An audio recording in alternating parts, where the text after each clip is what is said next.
dos abusos do ministro Alexandre de Moraes durante todo esse processo, em que atuou como um verdadeiro inquisidor. E o processo, ele é absolutamente ilegal por várias razões. O primeiro ponto, e um dos mais graves, foi não dar acesso à defesa de Jair Bolsonaro e outros denunciados a todas as provas. As provas foram disponibilizadas em cima da hora, com 80 terabytes de conteúdo para a defesa analisar poucos dias antes de apresentar as suas alegações. Além disso, a suspeição óbvia de Alexandre de Moraes. Se ele é uma das supostas vítimas de todo esse processo, evidentemente ele é suspeito, ele é parcial para fazer esse julgamento e não poderia ser o relator, ele sequer poderia estar na turma de julgamento de Jair Bolsonaro. Outro ponto, mesmo depois da denúncia da Procuradoria-Geral da República, o Supremo Tribunal Federal se negou a conceder as provas para a defesa poder se defender, poder apresentar resposta à acusação.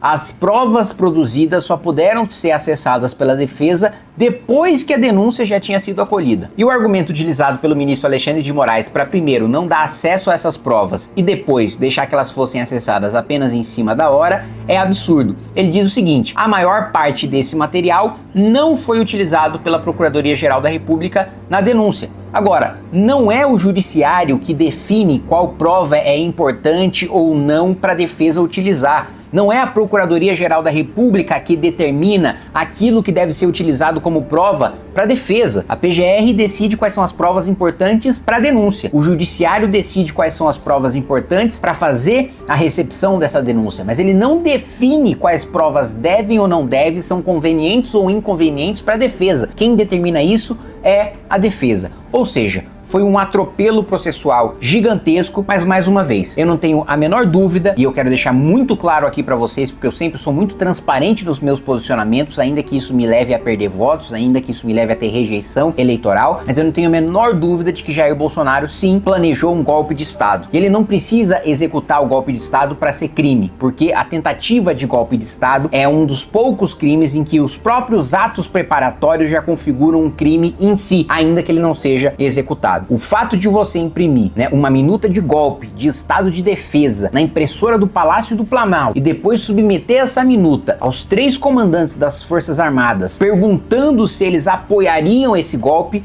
já constitui crime, então eu não tenho a menor dúvida de que Jair Bolsonaro é culpado. Agora, todo o processo conduzido por ele é viciado, é ilegal. Agora, ele tá colhendo os frutos dos superpoderes do Supremo que ele não teve coragem de enfrentar enquanto era presidente da República.